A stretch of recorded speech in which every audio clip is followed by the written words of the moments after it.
మన యొక్క వాక్య ధ్యానం కొరకు పరిశుద్ధ బైబిల్ గ్రంథం నుండి యోహాను సువార్త 3వ అధ్యాయము 18వ వచనాన్ని ధ్యానం చేసుకుందాం.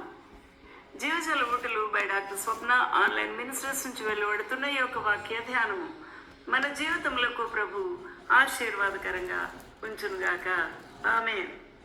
ప్రభునందు ప్రేమైన వాళ్ళరా, యోహాను సువార్త 3వ అధ్యాయము 18వ వచనం ఇలాగూ మాట్లాడుతూ ఉంది.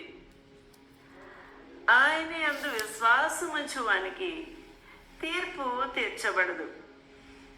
ఈ లోకంలో అనేకమైన తీర్పులు మనము చూస్తూ ఉన్నాం. ఇది మన ప్రభువైన యేసుక్రీస్తు మనకు వివరించుచూ ఉన్న ఈ యొక్క తీర్పు మన ఆత్మకు సంబంధించినది. ఈ తీర్పు ఎవరికి తీర్చబడదు అనే సత్యాన్ని చూసినప్పుడు ఆశ్చర్యమును ఎంతో ఆనందమును కలుగుతూ ఉన్నది. అదేదనగా యేసు క్రీస్తు ప్రభు నామమునందు విశ్వాసం ఉంచిన వారికి, ఆయన యందు విశ్వాసం ఉంచు వానికి అని వ్రాయబడి ఉంది క్లియర్గా. ఎవరైతే ఆయన యందు అనగా యేసు క్రీస్తు ప్రభునందు విశ్వాసం ఉంచుచూ ఉన్నారో ఆ విశ్వాసం ఉంచు వానికి తీర్పు తీర్చబడదు. ఆలోచన చేద్దాం. మన జీవితంలో ఎన్నో పాపములు చేసి ఉన్నాం. ఈ పాపము వలన వచ్చే జీవితం మరణమైంది, ఆత్మ మరణించింది. కానీ తిరిగి జీవింపచేసి ఉన్నాడు మన ప్రభువైన యేసు క్రీస్తు. ఎందరూ ఆయన్ని అంగీకరించుదురో వారికి, ఆయన నామమునందు విశ్వాసం ఉంచిన వారికి నిత్య జీవము ఇచ్చి ఉన్నాడు. ఆ విధంగా వారు నిత్య జీవమును పొందుకున్న తర్వాత వారికి తీర్పు కొట్టివేయబడింది. తీర్పు తీర్చబడదు అని యేసుక్రీస్తు ప్రభు చెప్తూ ఉన్నారు.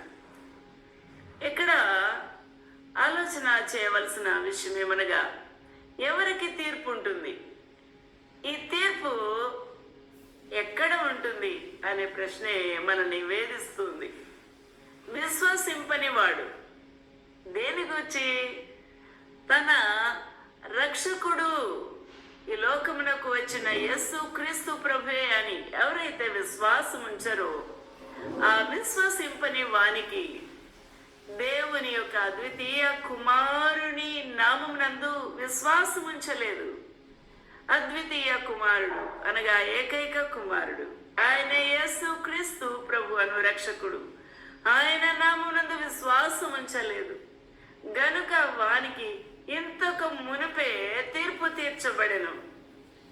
అయితే యేసు ప్రభు ఎలాగా ఆ విషయం ముందు తెలుసుకున్నారు అనే కదా ప్రశ్న. యేసు క్రీస్తు ప్రభు వయస్సు ఈ వాక్యము చెప్పినప్పుడు ఆయన 33 సంవత్సరములకు సువార్త పరిచర్య కొరకు వచ్చి ఉన్నారు. ఆ తర్వాత ఏండ్లలో దాదాపు 30, 31, 32, 33 సంవత్సరముల లోపులో ఈ యొక్క వాక్యం ప్రకటించి ఉన్నాడు యేసు క్రీస్తు ప్రభు. అయితే యేసు క్రీస్తు ప్రభు ప్రకటించిన ఈ వాక్యమును బట్టి ఆల్రెడీ తీర్పు తీర్చబడ్డవారు ఉన్నారట. ఎవరు?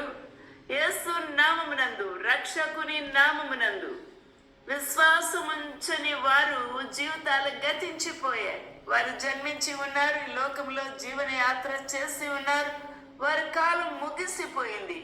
అయితే వారికి తీర్పు తీర్చబడింది. ఎందువల్ల? వారు ఆయన నామమునందు అనగా దేవుని నామమునందు అద్వితీయ కుమారుడు వగు యేసు క్రీస్తు ప్రభు నామమునందు విశ్వాసం ఉంచలేదు కనుక వానికి ఇంతకు పూర్వమే తీర్పు తీర్చబడెను. చాలా దుఃఖకరమండి. ఈ తీర్పు తీర్చబడిన తర్వాత ఏం కలుగుతుంది? భయంకరమైన శిక్ష. ఆ శిక్షే ఆరని అగ్ని. ఆలోచన చేద్దాం. He that believeth on him is not condemned. He that believeth on him, whoever believing on Jesus' name, whoever believing on the name of the Lord Jesus Christ, they are not at all condemned. But He that believeth not is condemned. ఎవరైతే condemnation పొంది ఉన్నారో వారు ఎందువలన ఈ యొక్క condemnation, ఈ శిక్ష పొంది ఉన్నారు అనగా, ఈ తీర్పును పొంది ఉన్నారు అనగా, వారు యేసు నామమునందు విశ్వాసం ఉంచలేదు కాబట్టి. But he that believeth not is condemned already, because he hath not believed in the name of the only begotten Son God. Hallelujah. ఆయన నామమునందు విశ్వాసం ఉంచలేదు, అందువలన తీర్పు, అందువలన శిక్ష పడింది. ఆలోచన చేద్దాము. ఇది చాలా ప్రస్ఫుటంగా యేసు క్రీస్తు ప్రభు చెప్పి ఉంటున్నారు. ఆ తీర్పు ఇదే, ఆ తీర్పు ఇదే. యోహాను సువార్త 3:19, వెలుగు లోకములోనికి వచ్చెను, కానీ తమ క్రియలు చెడ్డవైనందున. వెలుగు అనగా నేనే లోకమునకు వెలుగు అయి ఉన్నాను అని యేసు చెప్పి ఉన్నాడు. ఆ తీర్పు ఏమనగా, వెలుగు లోకములోనికి వచ్చి ఉన్నప్పుడు వారు ఆ వెలుగు వద్దకు రాలేదు, ఆ వెలుగును ప్రేమించలేదు. అందుకనే యోహాను 3:19లో ఇలాగ వ్రాయబడి ఉంది, ఆ తీర్పు ఇదే, వెలుగు లోకంలోనికి వచ్చెను అనగా యేసు క్రీస్తు ప్రభు శరీరధారిగా ఈ లోకంలోనికి వచ్చెను, కానీ తమ క్రియలు చెడ్డమైనందున. ఎవరి క్రియలు? ఈ లోకములో ప్రభు వద్దకు రాని వారి యొక్క క్రియలు. యేసు క్రీస్తు ప్రభు ఈ లోకములో సంచారం చేస్తూ ఉన్నప్పుడు ఆయన వద్దకు అనేక మంది రాలేదు. ఎందుకనగా వారి క్రియలు చెడ్డవి. వారి క్రియలు చెడ్డమైనందున వారు ఏం చేస్తున్నారు? మనుషులు వెలుగును ప్రేమింపక చీకటినే ప్రేమించిరి. చీకటిలోనే మాటలు, చీకటిలోనే గుసగుసలు, చీకటిలోనే దోపిడు సొమ్ము పంచుకొనుట, చీకటిలోనే బలత్కారపు పాపము, చీకటిలోనే నరహత్యలు. ఆలోచించేద్దాం. ఈ మధ్య కాలంలో పట్టపగలు కూడా చేస్తున్నారు. ఎందుకనగా బాగా బరి తెగించిన ఈ దుష్కార్యములు. ఆలోచన చేద్దాం. వారి యొక్క క్రియలు చెడ్డవైనందున మనుషులు వెలుగునే ప్రేమింపక వారు ఏం చేస్తున్నారు? వెలుగును ప్రేమింపక చీకటినే ప్రేమించేది. వెలుగులో ప్రతి రహస్య పాపము బయటికి కనిపిస్తుంది, ప్రతి చిన్న పాపము కూడా కనిపిస్తుంది. అవి ఎంత ఎక్కువ పాపాలైనా కూడా ఆ వెలుగు చూపించుచూ ఉంటుంది. నా ప్రియమైన వాళ్ళారా, ఈ దినాల్లో మోడర్న్ టెక్నాలజీ ఎంతో అడాప్ట్ చేసుకుంటున్నారు డాక్టర్స్ అండ్ డయాగ్నోస్టిక్ సెంటర్స్. ఎందుకనగా ఏ చిన్న క్యాన్సర్ కణం ఉన్నా సరే డిటెక్ట్ చేయడానికి అనగా గుర్తించడానికి స్కాన్స్, రకరకాల స్కాన్స్ వచ్చాయండి. అల్ట్రా స్కాన్, సిటీ స్కాన్, పెట్ స్కాన్స్ ఎన్నో వచ్చాయి. నా ప్రియమైన వాళ్ళారా, ఈ స్కాన్స్ అన్నీ కూడా ఎక్కడ ఈ కణము శరీరములో మరి అబ్నార్మాలిటీ అనగా శరీరములో ఉండవలసింది కాకుండా రోగమునకు కారణమైన కణాన్ని గుర్తించడానికి ఎన్నో మిషన్స్ను కనుగొన్నారు. ఈ రోజున ఆలోచన చేద్దాము. యేసు క్రీస్తు ప్రభు యొక్క కాంతి కిరణాలు నీ హృదయంలో ప్రసరిస్తే, నీవు ఆ వెలుగులోకి వస్తే, ఆ వెలుగు ముందు నిలబడితే నీ లోపల ఉన్న ప్రతి పాపము కనబడుతుంది. అప్పుడు నువ్వు ఒప్పుకుంటావు, అప్పుడు క్షమించమని ప్రభు పాదాల మీద పడతావు, ప్రభు దగ్గర ఒప్పుకొని విడిచిపెడతావు. ఆ ప్రభు నిన్ను పాపములు ఒప్పింప చేస్తాడు. ఆయన సన్నిధిలో నువ్వేది దాచుకోలేవు. నా ప్రియమైన వాళ్ళ, నువ్వు దేవుని వద్దకు రావాలి.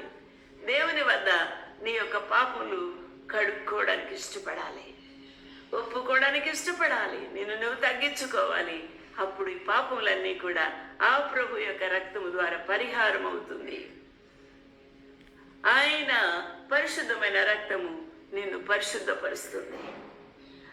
అందువలన మన పాపములు మనం ఒప్పుకుంటే ఆయన నమ్మదగిన వాడు, నీతిమంతుడు కనుక ఆయన మన పాపములను క్షమిస్తాడు అని మాటి మాటికి గుర్తు చేస్తూ ఉన్నది మనకు. 1 యోహాను పత్రిక 1వ అధ్యాయము 8-9 వచనాలు చూడండి. అప్పుడు ఆయన కుమారుడైన యేసు రక్తము ప్రతి పాపము నుండి మనలను పవిత్రులనుగా చేయును. నీ క్రియలు చెడ్డవైతే రా దేవుని దగ్గరికి, ఆయన శుద్ధి చేస్తాడు, తెల్లగా హిమం వలె కడుగుతాడు. ఆయన ఎంతో పరిమళ వాసనగా నీ హృదయం ఉండునట్టుగా ఆ ప్రభువు నిన్ను శుద్ధి చేస్తాడు, వెలుగుతో నింపుతాడు. వెలుగు ఎవరనగా యేసుక్రీస్తు ప్రభువే. ఆయనే వెలుగు అయి ఉన్న దేవుడు. ఆయన నీ లోపలికి వచ్చినప్పుడు నీ జీవితము వెలుగుమయమైపోతుంది. కాంతి కిరణాలు నీ హృదయంలో నుండి బయటికి వస్తాయి. ఎందుకనగా నీ లోపల నివసించేవాడు వెలుగు అయినవాడు. ఆయనే అద్వితీయ కుమారుడైన యేసుక్రీస్తు ప్రభు ఆత్మస్వరూపి. హల్లెలూయా. దేవునికి మహిమ కలుగును గాక.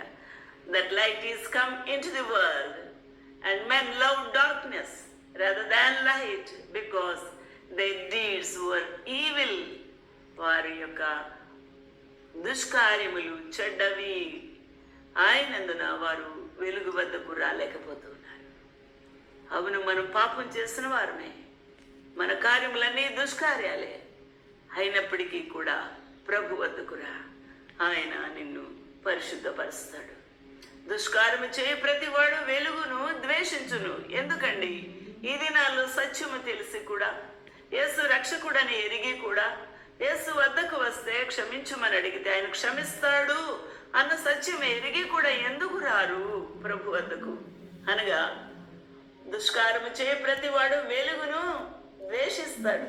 తన క్రియలు దుష్క్రియలు కాబట్టి, అవి కనబడకూడదు కాబట్టి, అవి లోపలే ఉండాలి కాబట్టి గద్దింపు వాడికి ఏమైంది? ఇష్టం లేదు. గద్దింప పడకుండానట్టు వాడు వెలుగు ఉన్నద్దకు రాడు.